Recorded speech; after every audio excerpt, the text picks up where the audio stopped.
Hello everyone, welcome to Geeker Mag. In today's video, I'm going to show you how to restore licenses in PS5. This is useful when you are unable to access games that you have downloaded digitally.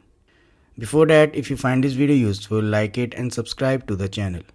On the PS5 home screen, navigate to Settings, cogwheel icon, and then select Users and Accounts. Here, switch to Other, and then on the right side, select Restore Licenses. You will get list of the games installed on the console. Select the problematic game and select Restore. It hardly takes few seconds.